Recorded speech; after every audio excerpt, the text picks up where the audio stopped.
The night air hung thick with a damp chill as Clara Mallory crossed the threshold of the drowned church once more. The moon, a pale sentinel above the roiling clouds, cast fractured shards of light through the shattered stained glass, painting the cracked stone floor with spectral colors that flickered and danced like restless spirits. Inside, the silence was profound, broken only by the gentle lapping of water seeping through unseen cracks and the occasional creak of the old timbers struggling against the weight of years submerged. Clara's breath came in shallow puffs, her heartbeat thrumming a steady rhythm as she moved carefully, her boots sinking slightly into the muddy floor where the waters had recently receded. She carried her journal close, the pages dog-eared and ink-stained from nights spent recording every detail, every whispered legend and half-forgotten tale. The village had resurfaced, and with it, the church, its altar miraculously intact, its walls echoing with the prayerful murmurs of a forgotten time. But tonight something was different. There was a presence here, palpable and cold, pressing in on her like the dark waters that had once claimed this place. From the shadowed recesses near the altar, a figure began to take form, ethereal and faint, yet unmistakably human. Sister Agnes emerged from the gloom, her faded habit trailing like a wisp of smoke, her eyes pools of sorrow and wisdom. Clara froze, a mixture of awe and apprehension rooting her to the spot. The nun's voice, when it came, was soft yet carried an eerie resonance, as if spoken through the veil that separated life from death. "The water remembers those who dared to pray beneath its depths," she intoned, her words weaving into the stillness. "Faith, like the tide, ebbs and flows, but the curse is the undertow that drags all hope beneath." Clara's pen hovered over the page, her fingers trembling as she jotted down the cryptic message. "What must be done to still the waters?" she asked aloud, her voice a hushed plea. Sister Agnes's gaze seemed to pierce through the gloom, her expression unreadable. "Forgiveness is the key, yet sacrifice must open the door. The drowned do not rest until the sin is washed away, but beware the depths, for they hunger still." The apparition began to fade, dissolving into the mist that gathered like smoke around the altar. A faint scent of damp earth and extinguished candles lingered in the air as the church fell back into silence. Outside, the wind stirred, carrying with it the distant tolling of bells that seemed muffled beneath the waves. Clara stood rooted beneath the shivering stars, the nun's riddles turning over in her mind like stones caught in a restless tide. Her resolve, once tentative, now burned with a fierce determination. The curse was no longer an abstract terror, but a puzzle to be solved, a darkness to confront. Yet, the path ahead was shrouded in shadows, and the cost of salvation remained uncertain. As the night deepened, Clara's thoughts returned again and again to Sister Agnes's words. Forgiveness and sacrifice, two notions intertwined with faith and fear, with hope and despair. The drowned village was not just a relic of the past. It was a living nightmare, a story still being written in water and blood. She closed her journal, the weight of the night pressing upon her shoulders like the relentless tide. Somewhere beneath the waves, the village waited, its secrets locked in watery silence. But Clara Mallory would not turn away. She would seek the truth, no matter the cost, guided now by the riddles whispered from the habit of a ghostly nun. The night held its breath, and the waters whispered of things yet to come. The sunken church loomed ahead, its silhouette etched against the moonlit sky like a ghostly sentinel. Clara's footsteps echoed softly on the cracked stone path as she approached, her breath visible in the chill night air. Inside, the air was thick with the scent of mildew and salt, shadows pooling in the corners where light dared not tread. Suddenly, a chill swept through the nave, and from the gloom appeared Sister Agnes.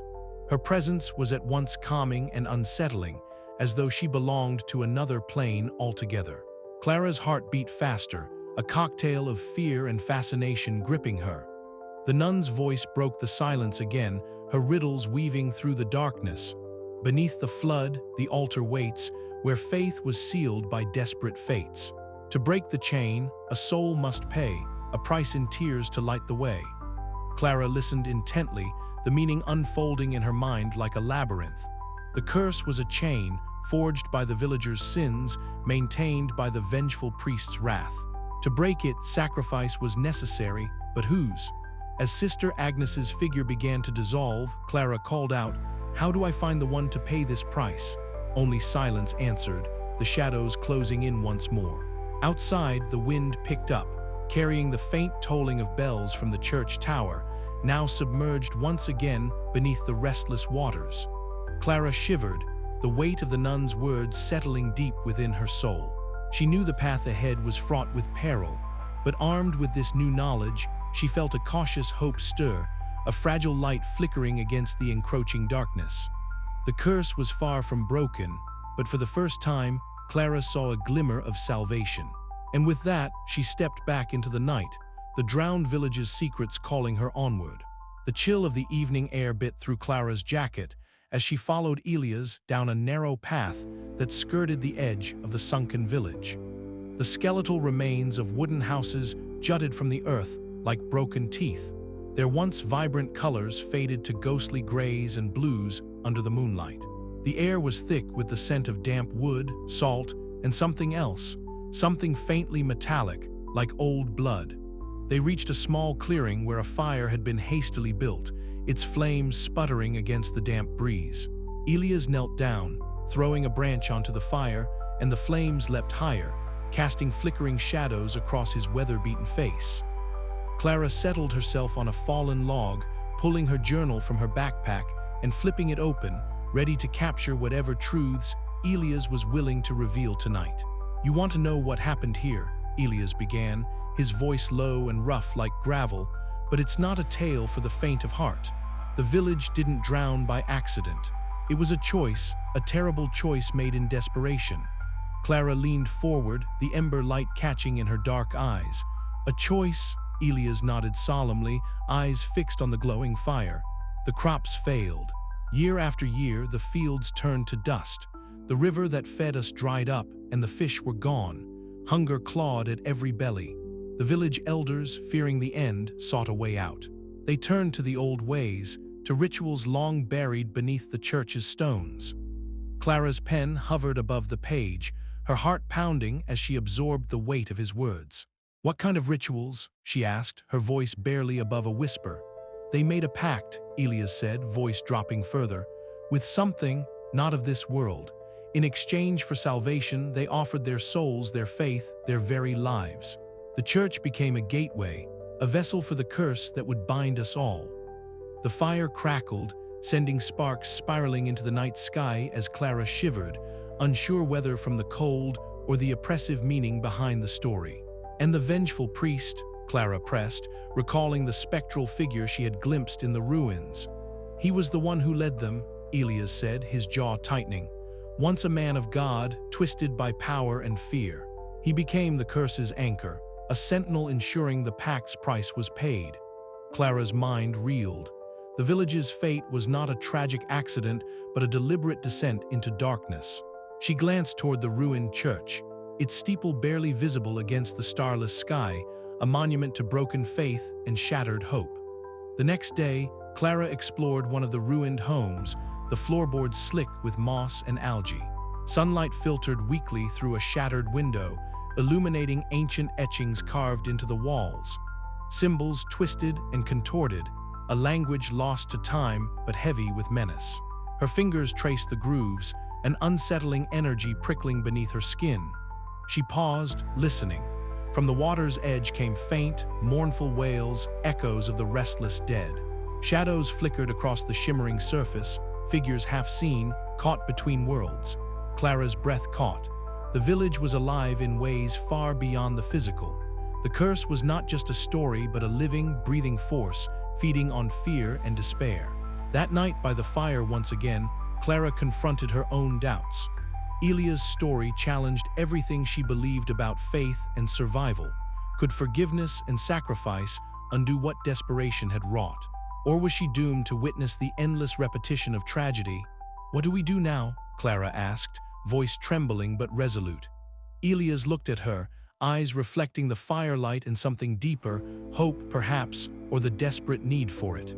"We fight," he said simply, Because if we don't, the water will rise again and the curse will drown us all.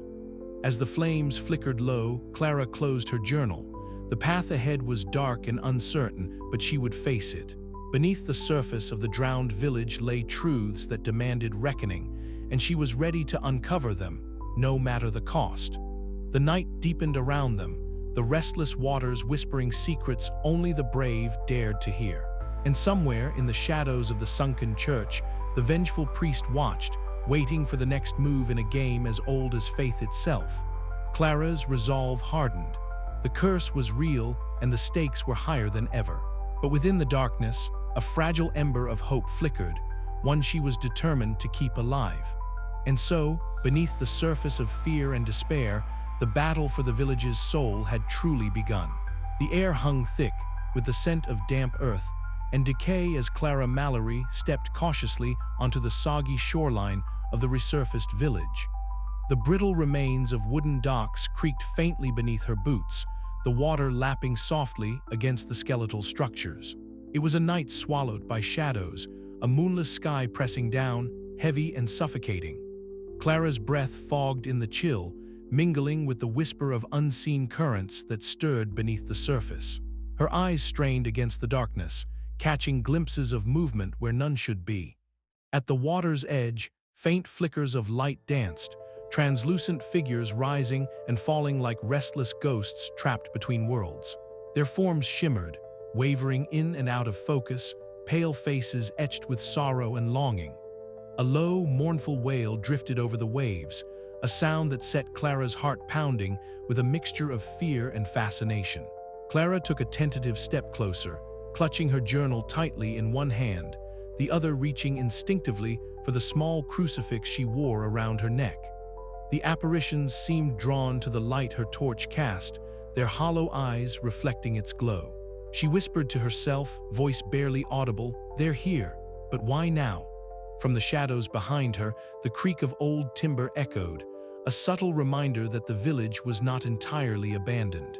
Clara's gaze darted toward the skeletal remains of a house, its frame warped and broken by decades beneath the waves. A flicker of movement caught her eye, a shadow slipping silently through the ruins, vanishing before she could focus. Her pulse quickened. "Not alone," she murmured. The restless spirits were no longer confined to whispered rumors or fleeting glimpses. They were manifesting, their presence tangible and pressing. Clara's thoughts raced back to the stories Elia's hero had shared, the secret pact, the betrayal, the curse born from desperation and fanaticism. Could these specters be the echoes of a terrible past clawing back into the present? As the night deepened, Clara found herself drawn to the heart of the village, the drowned church.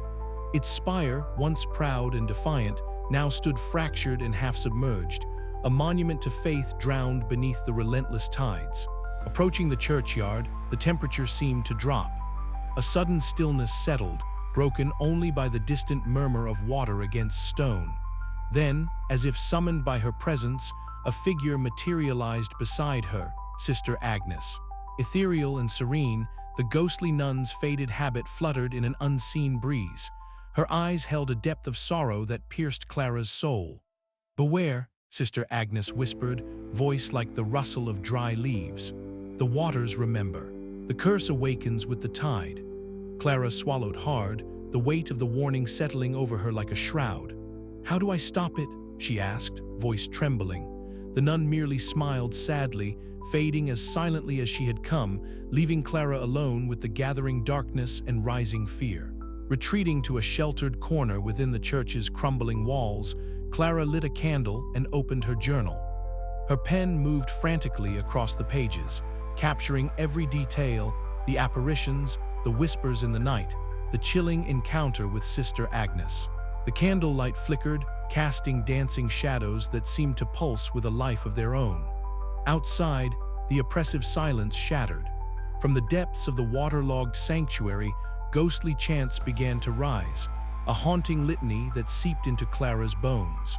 Her grip on the pen tightened, fingers trembling as she wrote, "The dead are restless.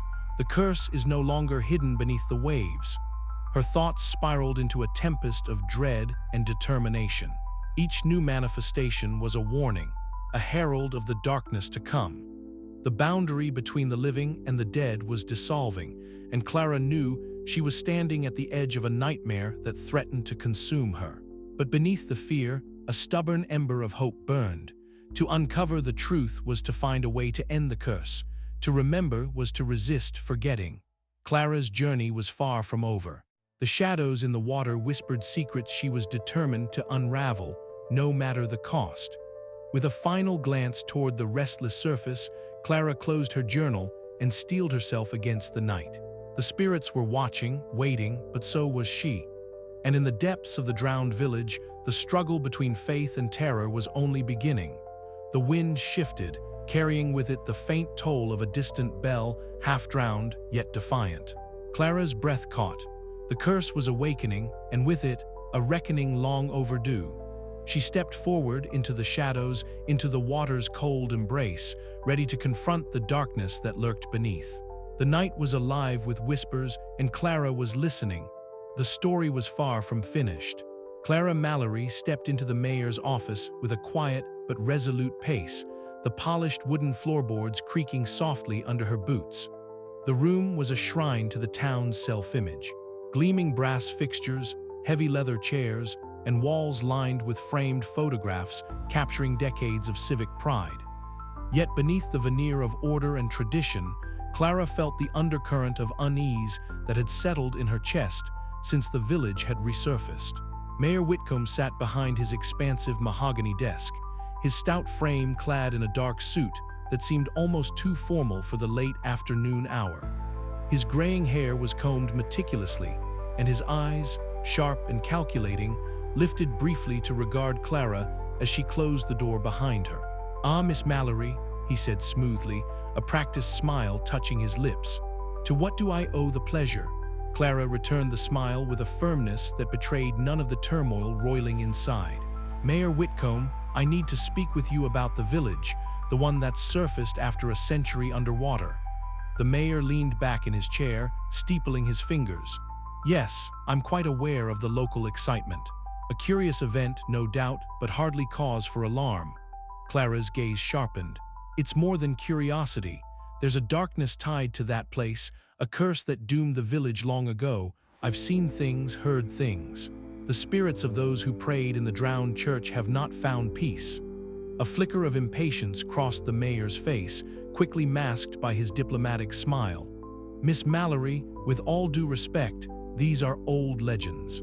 Superstition, if you will. The town's reputation and its economy depend on us projecting stability, not feeding into ghost stories." Clara felt her frustration bubble just beneath the surface, but she kept her voice steady. "Ignoring the truth won't make the curse go away. The village is more than a tourist attraction, it's a warning. If we don't act, more lives could be at risk." Mayor Whitcomb's eyes narrowed slightly, the warmth draining from his tone. "I appreciate your passion, but my duty is to the people here and now. We can't afford panic over old tales. The sooner this resurfaces and fades, the better for all of us." The room seemed to close in on Clara, the weight of political apathy pressing down hard. She took a breath, meeting the mayor's gaze squarely. "With all due respect, Mayor, turning away from the past hasn't helped anyone. I intend to uncover the truth, whether it's convenient or not." For a moment, the mayor said nothing. Then with a dismissive wave, he stood, signaling the meeting's end. "I'm sorry you feel that way, Miss Mallory, but I must put the town's interests first. Good day." Clara nodded, swallowing the sting of defeat as she turned toward the door. The heavy oak closed behind her with a definitive thud, echoing like a verdict in the empty corridor. Outside, the city's muted bustle felt distant and unreal, as if she had left behind a world unwilling to face shadows lurking just beneath its surface. She paused for a moment, gathering herself. The mayor's denial was a barrier, but not an end. There were others who might listen, Elia's harrow, perhaps, or even Sister Agnes's cryptic guidance. The village's secrets were buried deep, but Clara's resolve was deeper still. As she stepped into the fading light of the late afternoon, the storm clouds gathering overhead mirrored the turmoil inside her. The path ahead was uncertain, fraught with danger and disbelief, but Clara knew she had no choice but to walk it. The drowned church waited, and so did the spirits bound to its curse. The battle for truth had only just begun. And somewhere beneath the waves, unseen currents stirred, promising that the past was far from done with the present. With a final glance at the darkening sky, Clara pulled her coat tighter and set off, ready to face whatever lay ahead. The parish hall was cloaked in shadows, the weak flame of a single candle flickering against the peeling paint and worn wooden benches. Clara Mallory sat stiffly across from Father Nolan, the air thick with an unspoken tension that neither dared to break first. Outside, the wind whispered through the skeletal remains of the sunken village, carrying faint echoes that only Clara seemed to hear. "Clara," Father Nolan began, his voice low but firm, "I respect your dedication. Your research is thorough, and your passion undeniable. But this talk of curses and vengeful spirits, it belongs more to folklore than to the teachings of the church." Clara's eyes narrowed, the flicker of candlelight reflecting in their depths. "But what about the signs, Father? The altar found intact beneath the water, the inexplicable phenomena, the accounts from Elias. How do you explain those?" Father Nolan sighed, rubbing the bridge of his nose. "The mind can play tricks, especially when grief and fear take hold. I won't deny that strange things may happen in that village, but to claim it's a curse, that's a dangerous path. It breeds superstition and fear, not faith." Clara's hands tightened around her journal, the leather cover creaking softly. "I lost my sister, Father, drowned without explanation. This curse, it feels tied to that loss. I need to understand, to believe there's a way to end it." The priest's eyes softened momentarily, but he remained resolute. "Faith is about hope and trust in God's mercy, not in ghost stories. You must be careful not to let despair cloud your judgment." A sudden chill swept through the room, the candle flickering violently as a distant whisper seemed to drift through the cracked window panes. Clara shivered but remained steadfast. What if the curse is real? If the spirits are trapped, suffering, do we not owe them release? Father Nolan's gaze hardened. "The spirits of the departed rest in God's hands. We must trust in that, not in our fears." Their debate stretched on, a clash of conviction and doubt that mirrored the storms brewing outside. Clara's belief in the supernatural grew, fueled by the signs she had witnessed, but Father Nolan's calm skepticism grounded him in tradition and reason. As the night deepened, the priest rose, adjusting his robes. "I pray you find the peace you seek, Clara, but tread carefully. The line between faith and folly is thin." He left the hall, the door closing with a soft thud that echoed in the silence. Clara remained seated, the candle's flame a solitary beacon against the darkness. Alone, she felt the weight of her doubts pressing down, the chilling whispers of the drowned village weaving around her heart. Outside, the restless waters lapped silently against the shore, as if waiting, watching. The battle between faith and fear had only just begun, and Clara knew that to confront the curse, she would have to navigate the fragile boundaries of belief and skepticism before the darkness claimed her too. Her journal lay open on the table, inked pages filled with frantic notes and sketches of the village's haunted past. Each word was a prayer, a plea for understanding, and above all, for hope. As dawn threatened the horizon, Clara whispered a prayer of her own, uncertain if it was for salvation or simply for strength. The curse was real, the spirits were restless, and somewhere between faith and doubt, Clara had to find her path. The church bells tolled faintly in the distance, a mournful sound that seemed to echo beneath the waves themselves, a reminder that the battle for the village's soul was far from over. But for now, the silence returned, heavy and portentous, as the sunken village waited once more beneath the surface, its secrets guarded by water, faith, and the shadows of the past. The night was far from over, and Clara's journey had only just begun.